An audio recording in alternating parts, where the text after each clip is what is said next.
This episode of Hello PhD is sponsored by Promega and listeners like you. Thanks for your support. Research is a path to make things better. Reach out to people and ask them to be brutally honest. And everybody will say the most important part is to graduate. Welcome to Hello PhD, a podcast for scientists and the people who love them. This week, we talk with a physical therapist who is redefining her career with an online PhD program. Stay with us.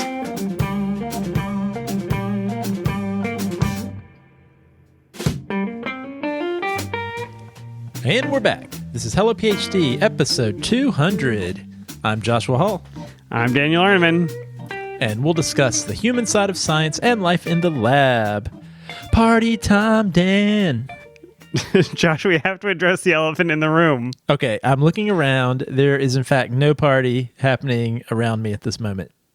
There is no party. And we just spent 15 minutes debating whether to actually call this episode 200 or whether to call it 199.5, because you and I are about to get together in 2 or 3 weeks. Middle of November, we're going to attend the Society for Neuroscience conference.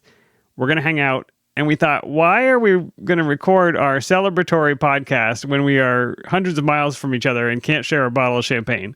So sorry for the tease last time when we posted our 100th episode, but we are saving the celebration for episode 201 or so when we can actually get together. That's right. It will be a party for that momentous occasion, but the show must go on, Dan. Party or no party. It must. Since you mentioned it, Dan, I did want to plug again what you just said, that we are in fact going to be attending the Society for Neuroscience 2023 conference in Washington, D.C. The conference goes November 11th through 15th, but we will be there at the Promega booth on Sunday, November 12th and Monday, November 13th from noon to 3 p.m. So come by the Promega booth on the Sunday and Monday of the conference around lunchtime, early afternoon, and we would love to say hello to you. Yeah, I'm excited. I'm already doing all the things. We've talked about attending conferences on several episodes in the past, and this is the first time, Josh, that I'm actually heeding our advice.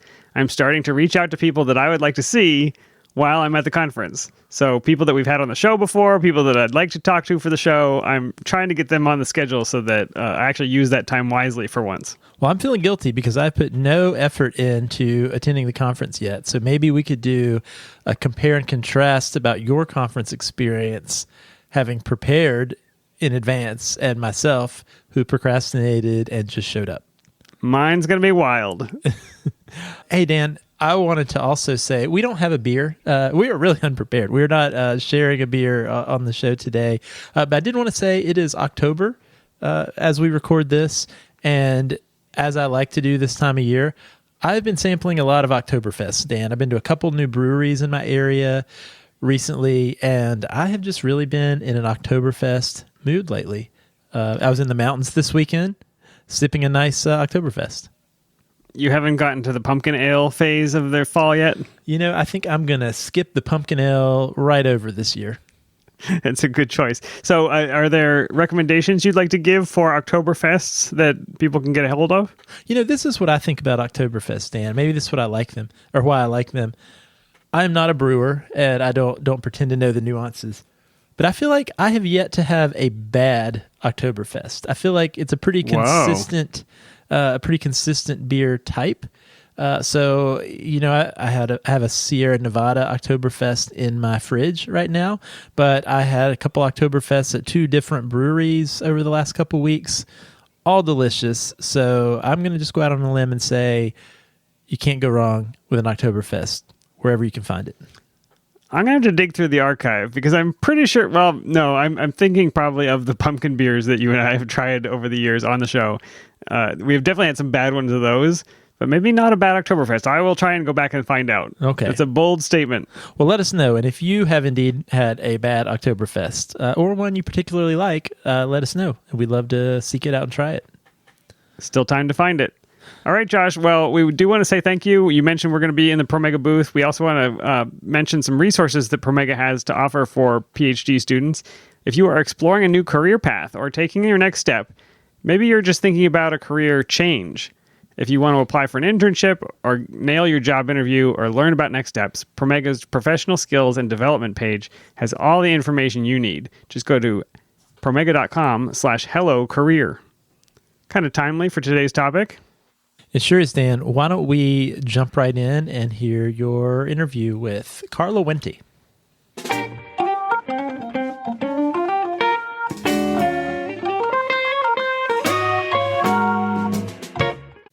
All right, Dan, tell us how this interview came about. Well, this is the best kind of interview, Josh. This is, we got an email from a listener, and basically she said, look, I'm in a PhD program, and you are not talking about the experience that I'm having. It was different enough from some of the things that we normally discuss on the show. She wanted to have her story shared with some people, and so I called her and got it in her own voice. So Karla Wente is a physical therapist. She'll give you a little bit of her background, but she is now enrolled in an online PhD program where she is trying to expand her impact by getting this PhD on top of these clinical degrees she's already using. Take a listen. Today, I am joined by Karla Wente. Welcome to Hello PhD, Karla. Thank you for having me. And we are going to talk about a subject I don't think we've covered on the podcast before. But before we get to that, can you just give everybody a sense of your background, some of your training, and maybe a little bit of your work history? Yeah, I am a doctor of physical therapy. So I graduated with my doctor of physical therapy from Washington University in St. Louis in 2013. So I have been a practicing physical therapist for 10 years, almost, or over 10 years. And I went on during my clinical doctorate to specialize in pelvic floor physical therapy. So I have been treating solely in private practice settings. And I see men, women, and children who have pelvic floor issues. And so what I tell my patients is I see anybody who has issues with pooping, peeing, or sex. It's quite a range. And I should add pain in there. So I see a lot of people who have abdominal pain, pelvic pain, things like that. So it's definitely like a niche area already for my clinical interests. And it's not well researched. There's not a lot of awareness about what I do clinically. And that then kind of drove me to the research side, which I think we'll talk about. But currently I am in a PhD program at Rush University in Chicago. And so I am hopefully getting my PhD in health sciences in the next few years or so. I love the uncertainty that means you're really in it. It means it's a real PhD if you have no idea what it will take or when it will end. I want to step back one second because you said doctorate in physical therapy. I think you actually listed 2 different doctorates. So I don't know enough about training for physical therapists, apparently. Tell me the differences between that and a PhD. Okay.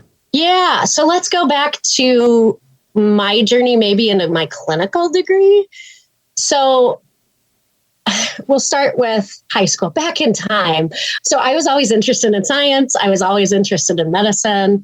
And, for my entire upbringing, I was like, I'm probably going to be a doctor. I'm going to be a dentist. I'm going to be a whatever, like something healthcare, right? Like I was always playing with my Barbies as like Dr. Wendy. And in high school, I was that nerd that was like, chemistry is fascinating. Like, this is the only subject that I want to like read the book of.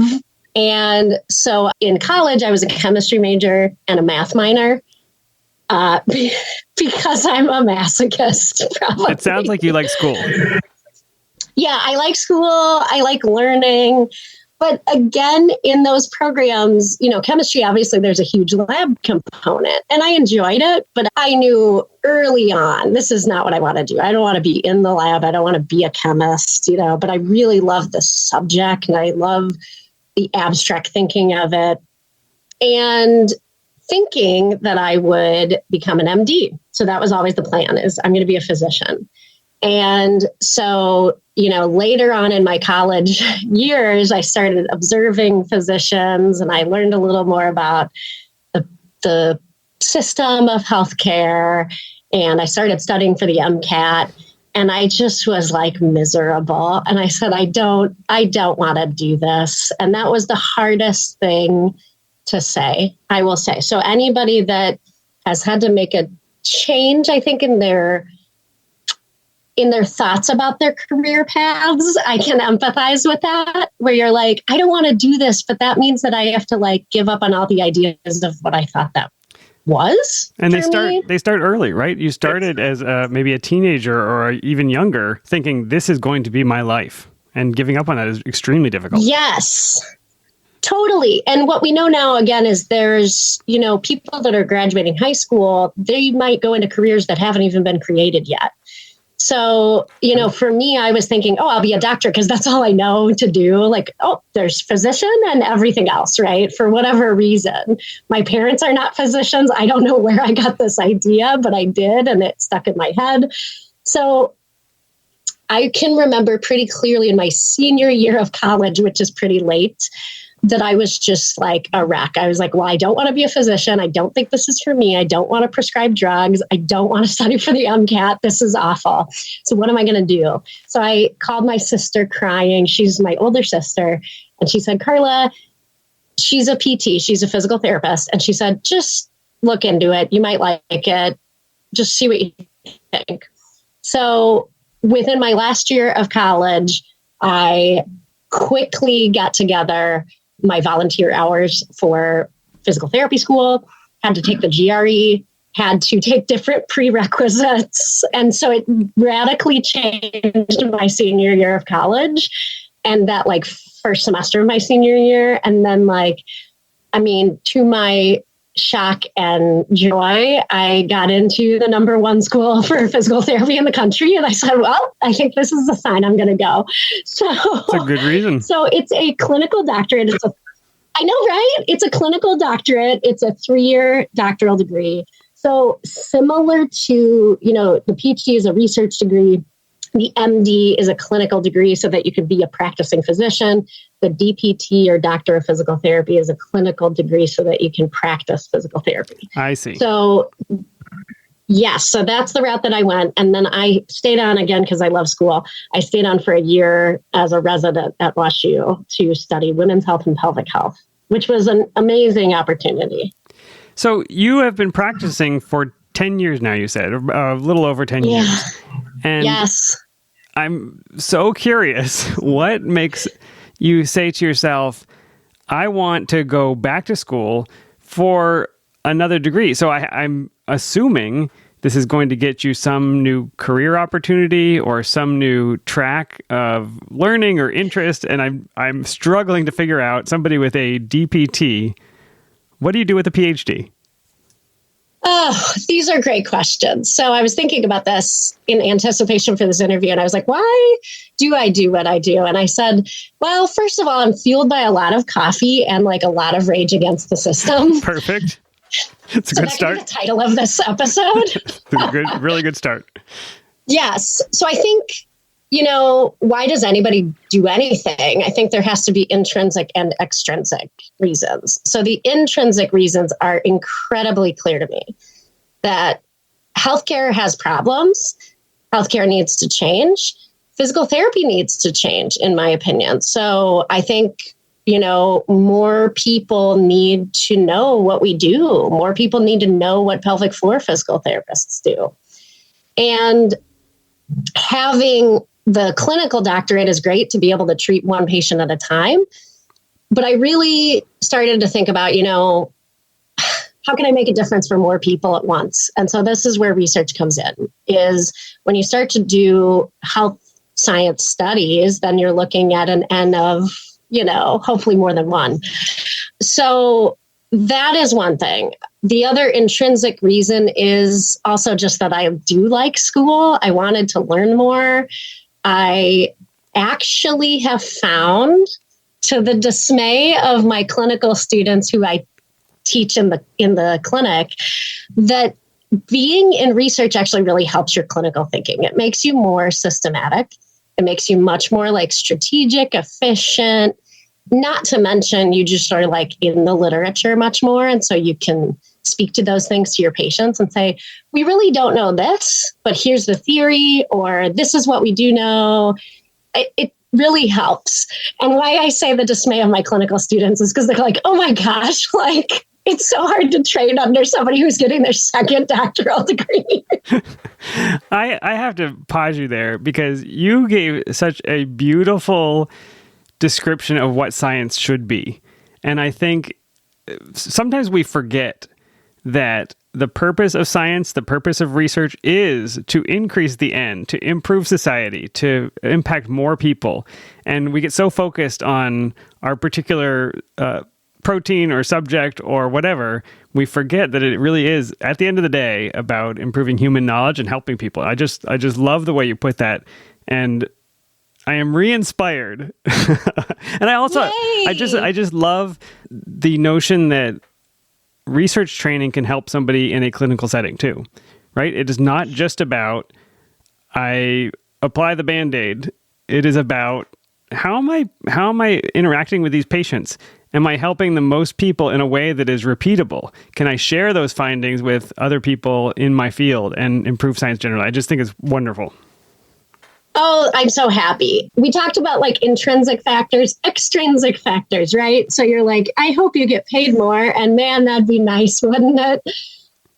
We'll see on that. The jury's out. I will say, so another big motivating factor for me is, I love to teach. And so my goal ultimately is that I would love to be in a doctor of physical therapy program or some other healthcare program or some type of academic setting teaching. And it is incredibly hard to do that without a terminal doctorate, and the clinical doctorate does not count for that. And so a lot of the accreditation standards of these programs means that they have rules that say like 50% of your faculty has to have a PhD or an educational doctorate or a doctor of science. And for whatever reason, that's how it is. Probably, I would guess, because we have a problem of not enough research in physical therapy. And so they know that they need to get people on faculty to produce research, right, for what we do. So to be able to teach, it's much easier to get a position if you have a PhD. I think what you're talking about is taking it and leveraging it for something which is expanding your reach, learning what you're learning in the clinic, and taking it out to students and changing the system, the next generation of PTs. That is the exact reason to get a PhD. The thing I wanted to step back and ask you was, you painted that beautiful picture of the reasons to go back for a PhD, knowing how it was going to help your career, knowing how it could help you impact the community. There are lots of PhD programs, I assume, and different styles. And I'm wondering what you considered along that path and how you made your decision to do this online program, which we're going to talk about. Yes. Okay. So that's a great question. So I had a few options for a practicing physical therapist who had a chemistry degree in their undergrad. There's a finite number of options, I would say, for what makes sense for a PhD program. So I could try to go back to a PhD in more basic science, lab science. That was off the table. I was so far from that and didn't want to do it. So that was right off the table. Okay. Not even really a consideration. I was going to say, me either. I didn't like my lab science PhD very much. Secondly, there are PhDs in physical therapy. So I mentioned I have a doctor of physical therapy, the clinical degree to practice physical therapy, but there are PhDs in physical therapy. And so that's more doing research specifically into physical therapy practice. And so that was off the table for me because I said, while I'm a PT and I love PT, I think the problem that I have with PT is that people don't know what we do. And we need a spokesperson for the wider healthcare community, but just the wider community in general. So to me, it didn't make sense to get a PhD in physical therapy for that reason, among others. And so I was really looking into public health and health sciences when I really narrowed it down. And I applied to both. and I went where I got in. And that's, I think, also the reality of it. Yeah, that's an interesting perspective because you were looking for something not to put you deeper into the world of physical therapy, but to supplement your experience and your knowledge. It would still give you the degree. You could still teach at a university, but it doesn't necessarily put you on that narrow path that says, I can only talk about this one thing. And so I think that's an interesting consideration for people thinking about going back for a PhD. Maybe you have your chemistry master's degree or whatever, and you're working in industry. Do you continue to push on chemistry, or do you try to supplement that with something else that's maybe related to a field you want to be in? I think that's a great consideration. Did you look at programs that were in residence? And you're doing an online program we're going to talk about, but did you think about, hey, I'm going to quit my job and do something else for 5 years? Oh, that's a good question. I thought about it briefly. There was kind of the like, how deep can I go into this? And I'm 35 years old and I love my job. I absolutely love what I do. And that's also the question I get, actually, from patients. They usually say, please don't leave. We like you as I was going to ask whether you had patients over the long term that were depending on you. Yes. So my patients are like, that's great. Go do that. Spread the word, but also please don't leave. And so I need to pick something that's going to make sense for me to be able to work so that I can pay for this. And again, there's these practical considerations, which I think is really important to say, because ultimately you're paying with money and or time, regardless. You are also, if you're going back to school, you are losing out on money that you could have made while you were in school and losing out on potential promotions and, career advancement. So I think it's really important that you know that and you know what you're signing up for, and you do due diligence in terms of what makes sense in terms of why I'm doing this for career prospects, but also how am I going to do it financially? I do want to also say, so again, the Doctor of Physical Therapy clinical degrees are not fully funded either. So when I came out of PT school, and because I went to a very good school that costs quite a bit of money, I had, I think $135,000 or $140,000 in student loans. I was very lucky to not have undergraduate loans. I lived cheaply for a very long time. I don't own a home still. So I just, again, I want to be really transparent to people that I'm not like rolling in dough over here, but that's my choice too. The point is that you make it work with the constraints that you have. And let's all hope that we can work out funding for physical therapists or the education of physical therapists. Either one would be fine, such that you're not saddled with debt and can have a livelihood that allows you to experience the best that America has to offer.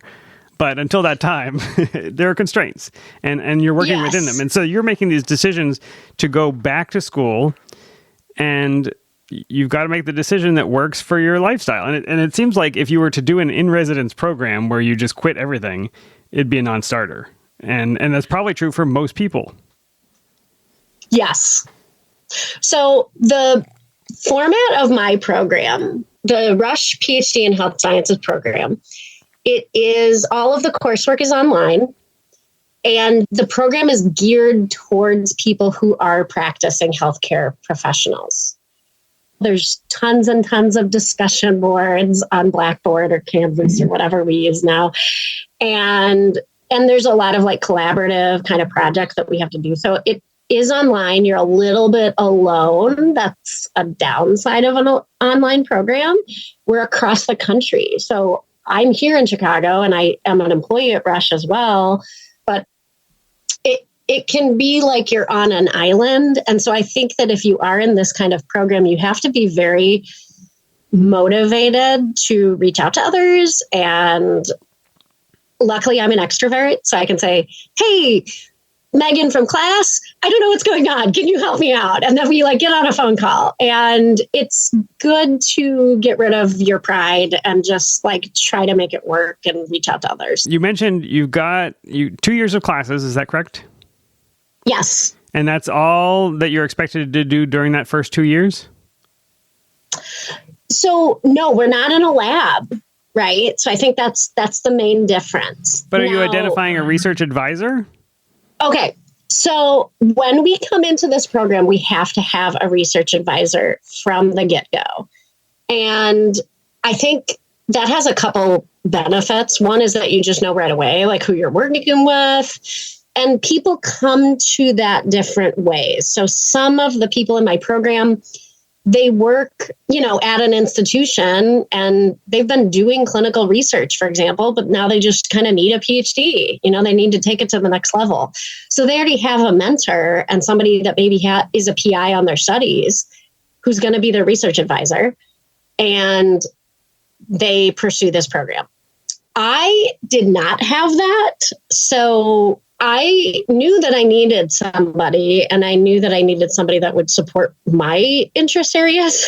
And so I had to really lean on past connections, which is a good piece of advice I have for everybody is like, if you meet somebody, it's always networking, whether it's immediate or not. So keep people in mind, and you never know like where your paths are going to cross in the future. So my clinical rotation 10 years ago through my PT program was at Rush.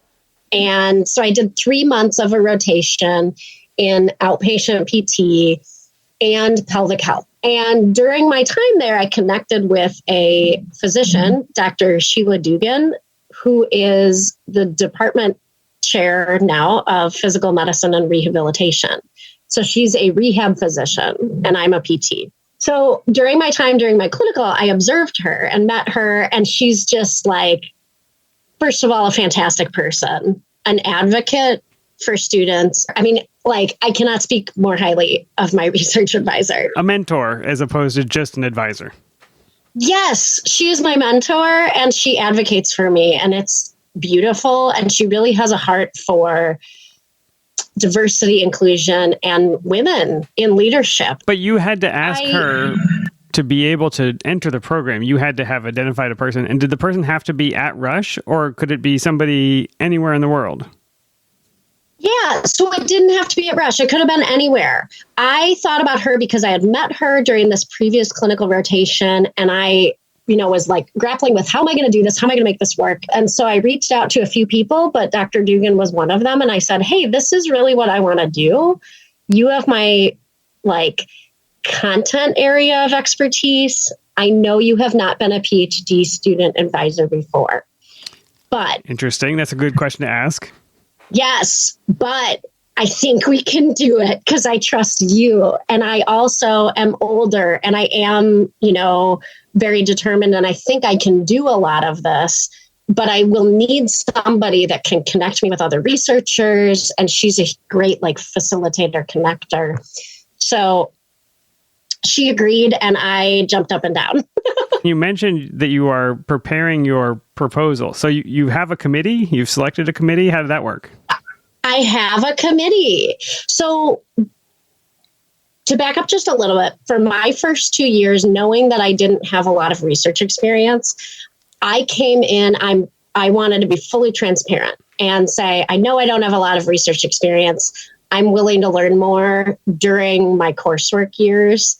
And Dr. Dugan, again, being the advocate that she was, said, if I can find you some funding or hire you so that we can offset some of the cost of your program, I'm going to try to do that. Right. I mean, just amazing woman. My gosh, I'm going to send this to her and be like, I mean every word. I'm going to cut all this out. Don't worry. So she hired me as basically a research assistant in the PM&R department. So physical medicine and rehab department. So in those roles, I was able to help build research capacity in the department. So what that means is I provide education to PM&R residents about research. I help attendings with their research projects. And through that, I've had to learn a lot of the process of research at Rush. So things like the IRB, which, through an IRB, you have to know with healthcare research, there's extra considerations like HIPAA and privacy issues. So then you have to think about like, what software am I using? What happens if there's a data breach, versus like a petri dish that's not a person's specimen probably doesn't matter as much, I would guess. It sure does not. It seems like it would take forever to get an IRB approval for humans. Totally. And I think we'll talk about my project or my intended project in a minute, but if I were doing your classic clinical trial or randomized control trial or something like that, it'd be even harder. And so we'll talk about if you're going into a program like mine or you're using healthcare data for a PhD, there may be some ways you want to go to make sure that you actually graduate and do it on time. So then through that process, I also met a lot of people and I was able to say, what do I need for my committee? And from my perspective, I said, I have a lot of content area expertise, right? And my advisor does as well. So I need more of the methodology, the research experience. So I purposefully chose people, first of all, who were willing to be on my committee. And then secondly, who could give me insight specifically to the methodology that I want to use. I wanted to ask about your cohort. So you mentioned that you are willing to call up other students in your program. Do you have much contact with the people? Is there a sense of cohesion in your year? Are you able to learn from people who went through the program that maybe a year or two ahead of you? What is that like for an online? I think it could depend on who you are. So from my experience, I need like touch points and I need people, right? Again, I'm a PT, I'm an extrovert, I need people. And when I was making the decision about the program, I asked the director of the program to give me contacts of people who were further into it or who have recently graduated. And so I met somebody who had recently graduated and we just like talked on the phone or whatever.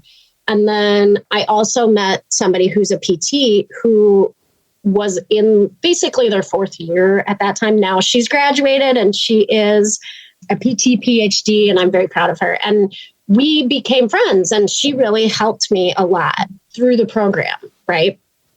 So the advice there is to reach out. Make sure that you're getting that contact, especially if it's not built in.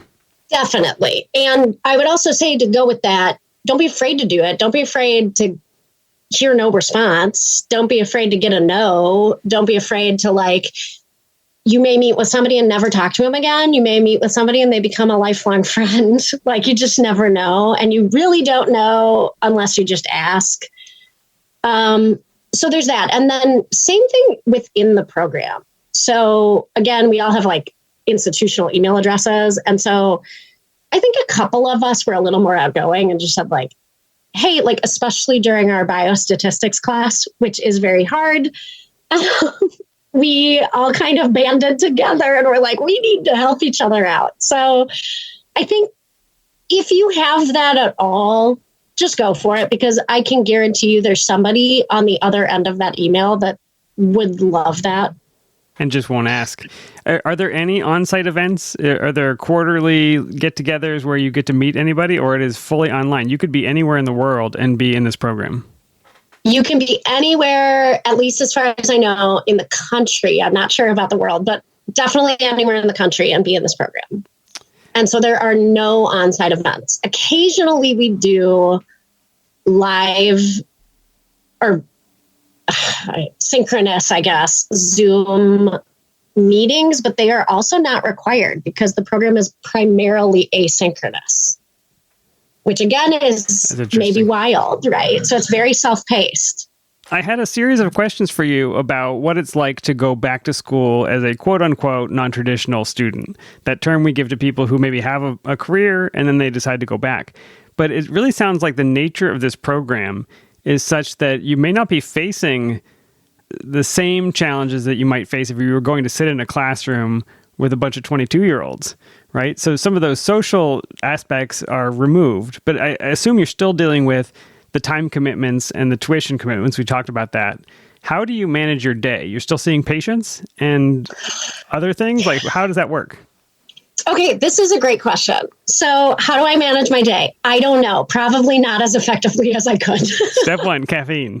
Yes. So I am a fan of blocking time. And so what I did pretty early on, at least when I found out that I got into my PhD program, first of all, I talked to my boss and clinic owner like really early on. Hey, I'm applying to these programs. That will change my clinic hours, ...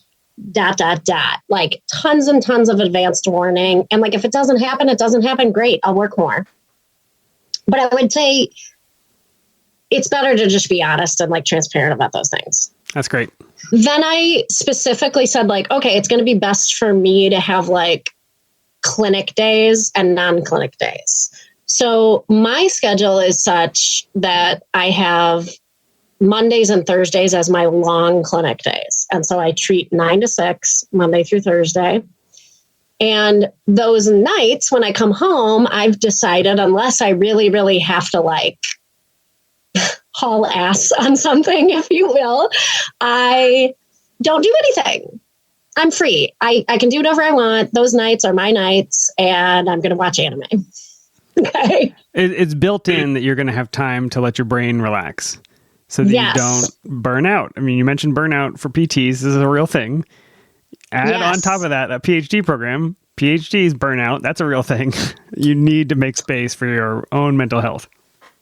Totally. I also have the benefit of like, this is my second round through graduate school. So I learned during my first round that I could study and study and study and study and study to try to get A's, first of all, and that the grades don't matter as much. So there's that. I mean, I hate to say it, but it's true. The rallying chant was C's get degrees. And I love it. It tracks because, well, I think that you should, learn the information well to become a good practicing healthcare provider.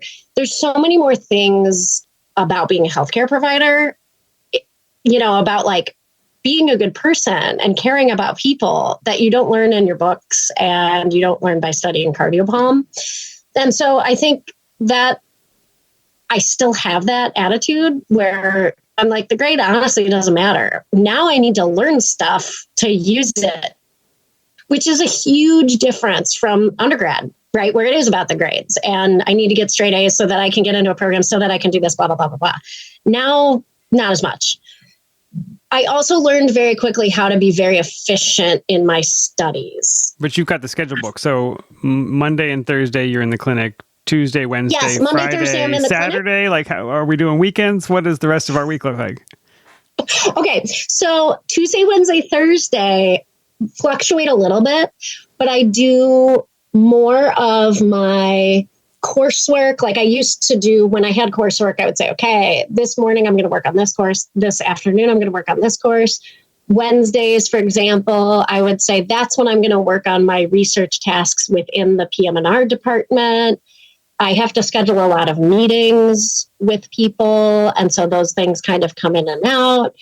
And now that I'm not in coursework, I'm doing more meetings, more like self-study about, basically the logistical design for my project. Like, how am I actually going to do this? Tell me briefly about the project, because that is going to change your next 2 or so years. And I'm interested to know what type of research you're going to engage in, and then how you're going to do that theoretically remotely, finding patient, whatever other thing you're about to tell me is. I have not figured out how this is going to work. Yeah, I love that you're like, so what do you do? Honestly, yeah, I love that. That's great. Very quickly, I'm just going to say what I thought about doing. Okay. So when I first started, Dr. Dugan is part of the research team at Rush of the Study of Women's Health Across the Nation, or SWAN, which is like a very large epidemiological study that investigates women's health. And it started in, I think, 1996. So like 25 years ago. And they investigate a bunch of different health factors and tons of things, but including things like quality of life, sleep, but also vaginal health, menopause, urinary health, things that maybe I'm more interested in. So luckily, when I first started, I was able to become like a junior investigator on the SWAN study right at the beginning of my PhD program. So I've been like attending regular research meetings, learning more about epidemiology.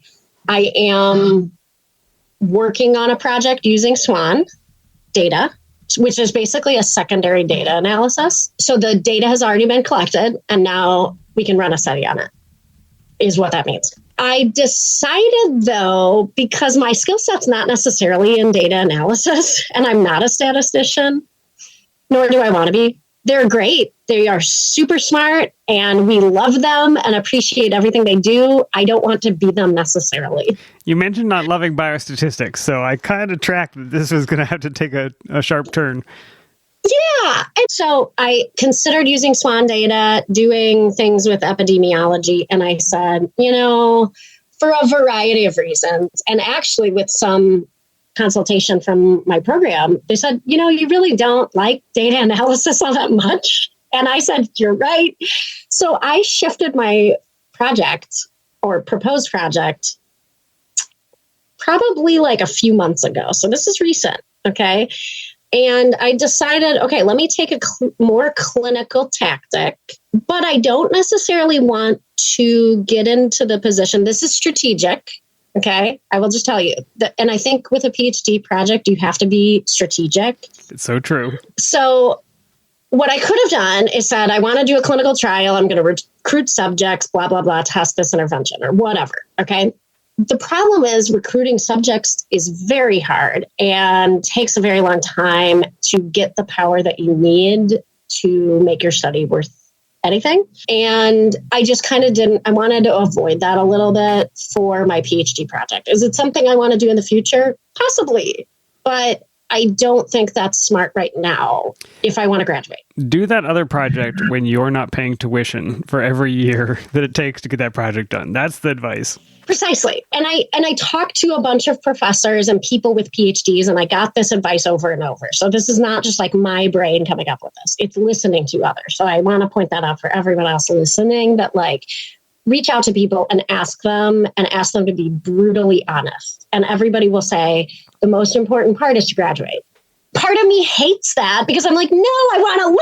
I want to, there's this passion and blah, blah, blah. But again, if I don't get the degree, none of it really matters. And that's unfortunate. But You'll it's have true. Plenty of time for learning. No one's going to stop you from learning once you've got the degree. Exactly.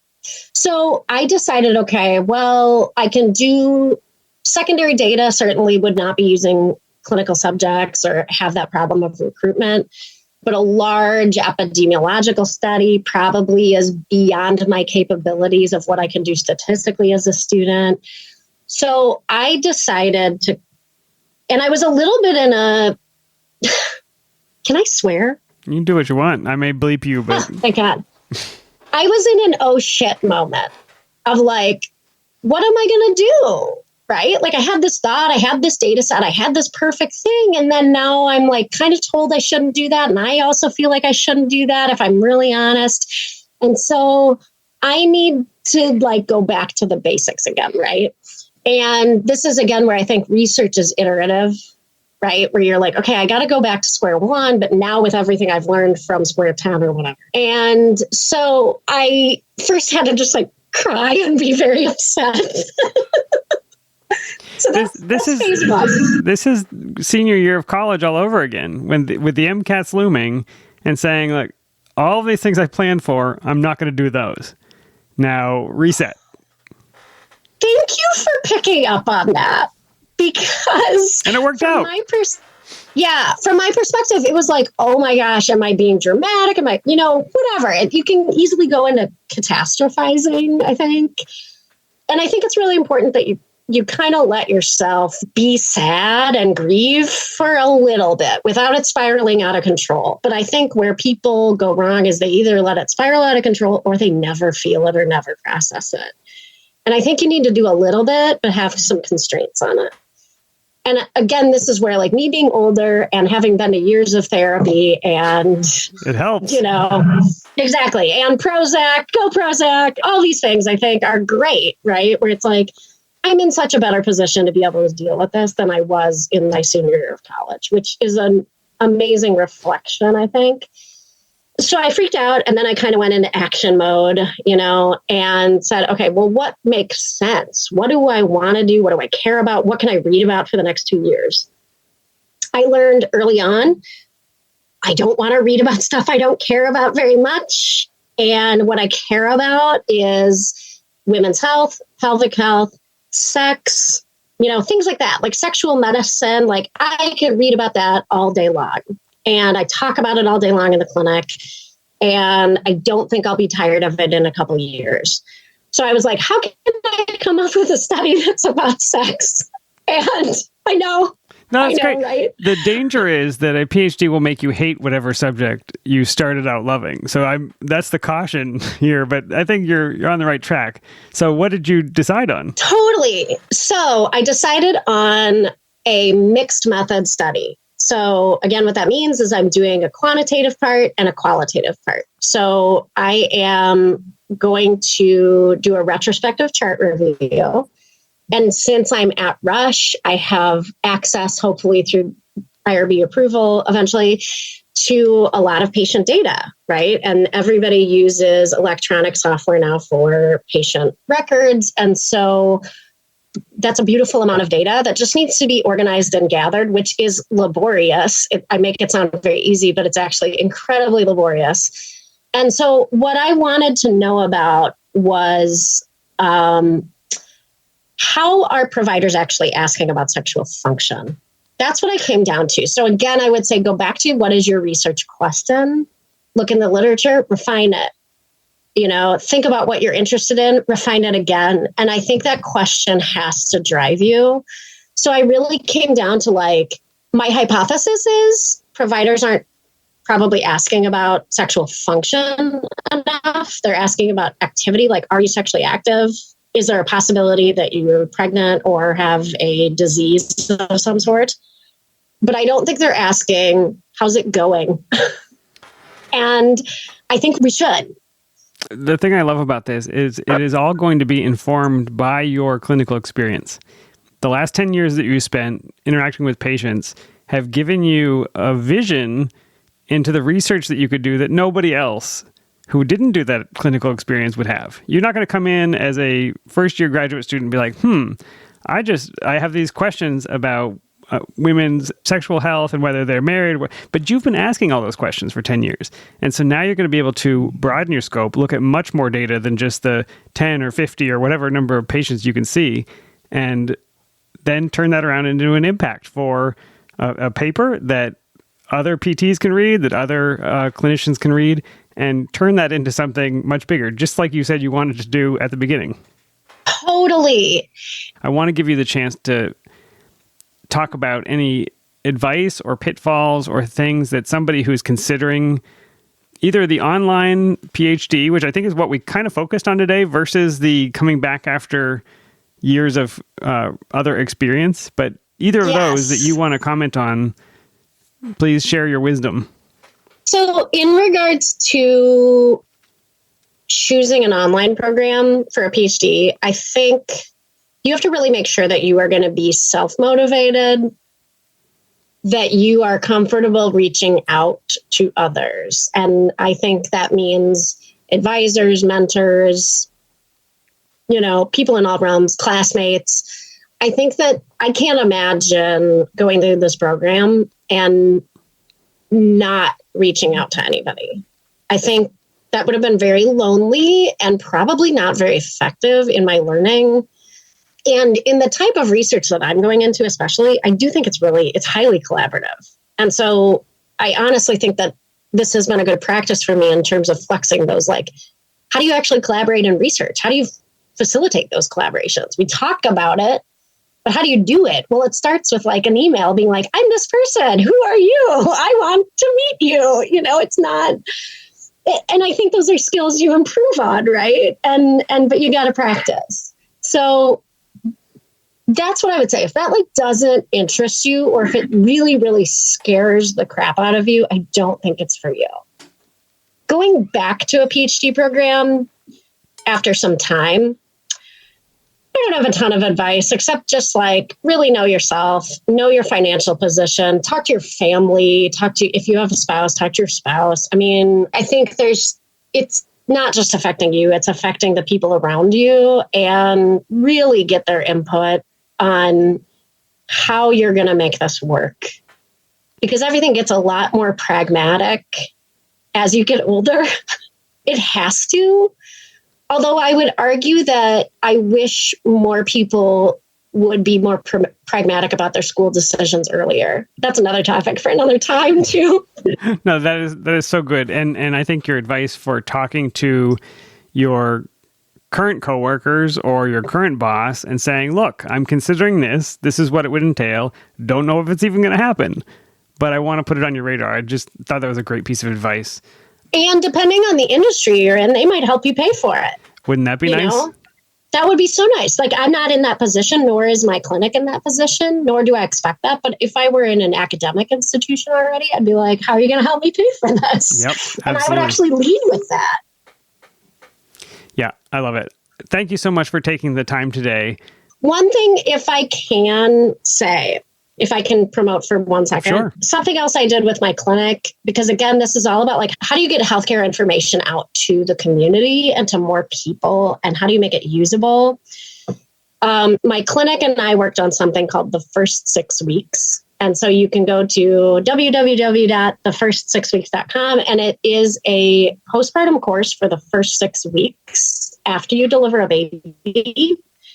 Because generally after the first 6 weeks, or within those first 6 weeks, you don't see your medical providers. And so you're generally just kind of like left without medical care a lot of the times, and with a newborn baby, which sounds just horrendous to me.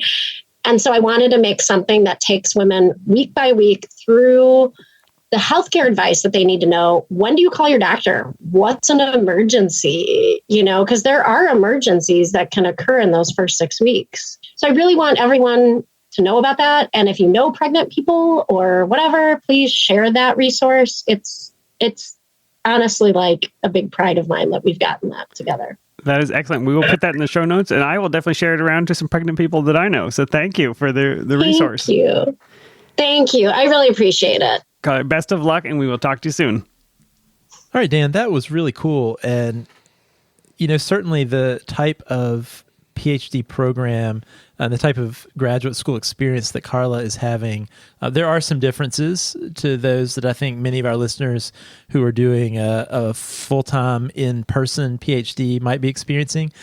But I also thought there were a lot of really great lessons that were baked in there that really wove in well with some episodes we've done kind of recently about making the decision, whether or not, sort of weighing the pros and cons of going back to graduate school at all.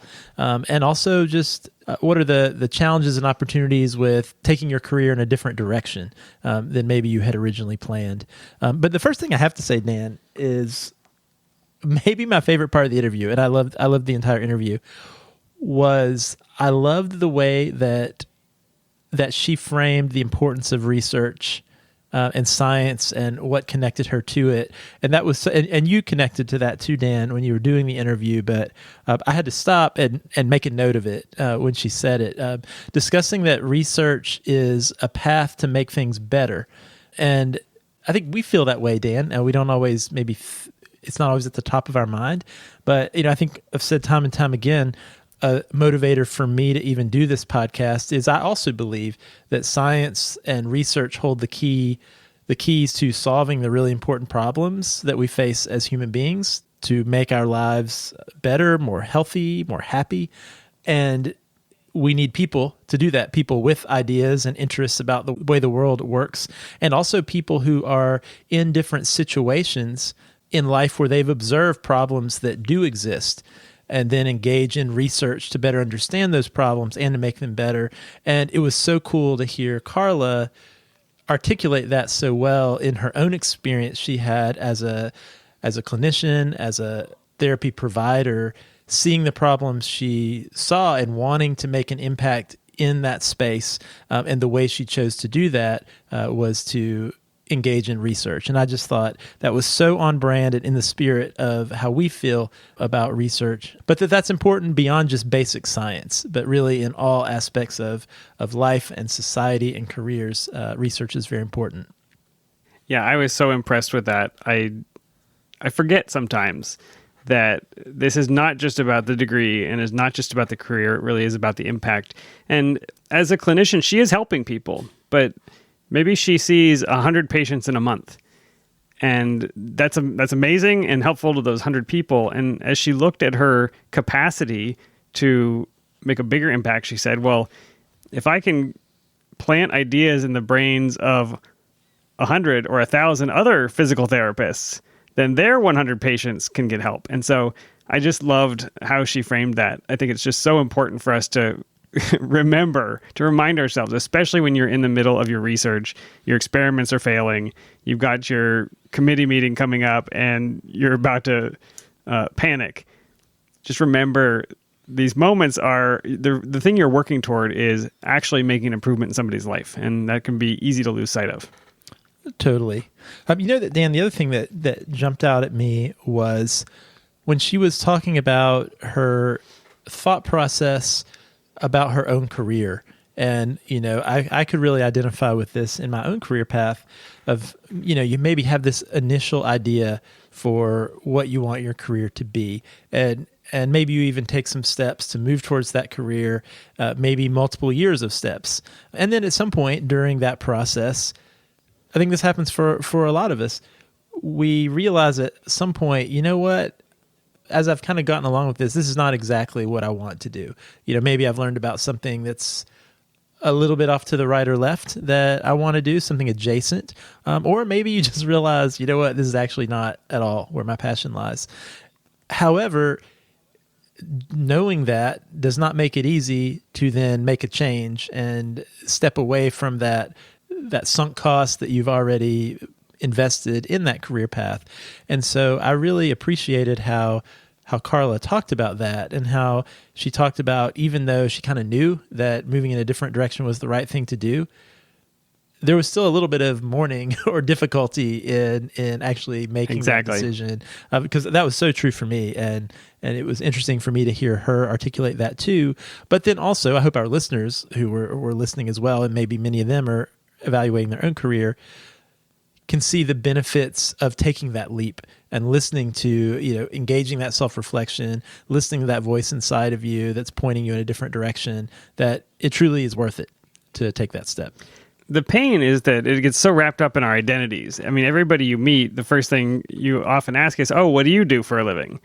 And from a young age, I think you were probably this way, Josh. I wanted to be a scientist when I was in 7th grade, right? Everything I did from 7th grade up through when I finished my PhD was, I am going to be a scientist. My mom knew it. She told her friends. My friends knew it. Everybody knew it. And then to say, oh, actually, I was wrong for those 10 years when I was planning this thing. What I actually am is this other thing. And maybe this other thing is something I don't even know what it is yet. And that was certainly my experience. So it's the separating yourself from that identity you've created. And it is extremely painful, but so important and so liberating on the other side, right? When you find that thing that you love. I just appreciate one thing about her, because she has been in the workforce. She's not 18 years old. She's not 22 years old. I think she's now come to the place where, okay, this is hard for her, right? She's making a change in her thesis project. She's said, I had a cry about it. I called my sister. But I think she's been through that enough times. She knows she can get through it. And so I think that's the benefit of having those years of experience. When you get to those troubles in grad school, which will come, you have enough years of success and of overcoming hurdles to say, okay, this is bad right now, but it is not the end. And I think when you go to grad school when you're 20, you don't have that experience. And sometimes the setback can feel bigger than it actually has to be. Yeah, that's totally true, Dan. The one thing I would add to that I think becomes a challenge the farther along in your career and in your life that you get is it can then sometimes be harder to make a change. I can remember being, I think I was a lot more malleable in some ways, when you are True. 18 or 22, you can say, you know what, I'm going to just move my life all the way over here, or I'm going to, I have no money and no bills and no obligations. We all, different people have different obligations, but it would be a lot harder for me now. It would be a much more complex decision later in my life now that I have much different family and financial obligations. Plus, just I think as you get older, sometimes you become a little more set in your ways. And so I think it's even more inspiring when I hear folks who make those decisions, even with the challenges of maybe being farther along in their career and their life. But also, I think, which was a big topic of this interview, Dan, it's great that there are programs like this one that offer a little more flexibility for folks, like where, and Karla clearly loves her clinical work and loves the work she's doing with her patients, and she's an important part of their life, and they didn't want her to just leave and go to grad school full time. Right, exactly. And so I think it's great that there's an opportunity like this for Karla, whether it's in this type of program or other programs that give professionals who have that insight that they can really bring that richness of experience to a program and to research, but in a context that's flexible enough, they can actually do that. And it really made me wonder, Dan, I think this is a bigger topic than we can get into here, and I have not put that much thought into it, but it made me really think about how the way we do basic science PhD programs like the one you or I went to, as far as I know, those are all full-time, in-person for 5+ year commitments. It would be very difficult for someone who's a non-traditional student to transition into that career. People do it. Some people certainly do it at great rare. sacrifice, often great personal or professional sacrifice. But it just made me wonder. It just sparked this little idea like, I wonder why it has to be that way. Like, is there another way that science, basic science training could provide at least an option of some additional flexibility to be more inclusive of folks who might want to explore that at a different stage in their career besides right out of college or only a few years into a job? I think we should have that show. We should design that program, Josh. Using modern techniques, how would you get a bench research PhD from somewhere that's not necessarily located in one spot all the time? I think it's an interesting thought exercise. One last thing I wanted to highlight, because I think strategically it's so important for people in graduate school to consider this. As you were choosing your project, hopefully you heard Karla go through the ideas that she was having and how she was weighing those different options for a thesis project and thinking through what can I actually get done. So she has a passion. There's something she really wants to study, but if that passion involves trying to recruit patients and get IRB approval for doing interventional studies, does she have time to complete that and to get to the degree? And so I think it was really useful to hear her think out loud about how she was deciding which projects are actually accessible that actually get her to graduate. And then maybe later she can go on and do the things she dreamt of when she's not constrained by that tuition cost as it builds up over years. Did you have that in your lab, Josh? Did you get to pick a project, or were you assigned? You had mice, and I ended up with mice, neither of which I would recommend for somebody trying to graduate. I think I had the choice. I think I had a choice of a project. My lab was, when I joined my thesis lab, the lab was just starting in a new direction, like even I studied bacteria. I was studying a new pathogen that there was funding for at the time. And so there were a lot of different things we could try. And, it's funny. I probably picked one because it looked like it was less likely to have animal work. And then I ended up, it totally went in a direction where I did tons of animal work. Exactly. I think because I didn't have the same level of experience that Karla had, I don't know that at the stage that I entered into my thesis lab as a first-year graduate student, I had enough knowledge or imagination to really bring my own interest or passion. I knew I was generally interested in this topic. I agree with that. And so I kind of was looking to the PI to say, what's interesting here? And then kind of among those choices, which I think is totally appropriate actually for, a first year grad student who's coming right out of undergrad or has had a little bit of experience. So I also would not want students to think like, oh man, I don't have a clear vision of a project I came up with all on my own to present to a PI on day one, because I don't think that is necessarily the expectation either. Yeah, I totally agree. And I also had no idea at that time. I guess the advice is just to think through how much time different options might take and the uncertainties inherent in each of those options. So if you are dealing with cells in a dish, that might be a little more predictable timeline-wise than animals in a lab facility, in an animal facility. So just throwing that out there as something to think through if you have the chance. Yeah, I did not think that through from that perspective, but I have met graduate students who did think that through, and that was an important component of the lab that they ultimately chose. And in many cases, Dan, those students, in fact, did finish sooner because that was a strategic goal that guided their decision-making throughout their PhD process. So I think that's an important thing to think about, too. I'm glad you brought it up.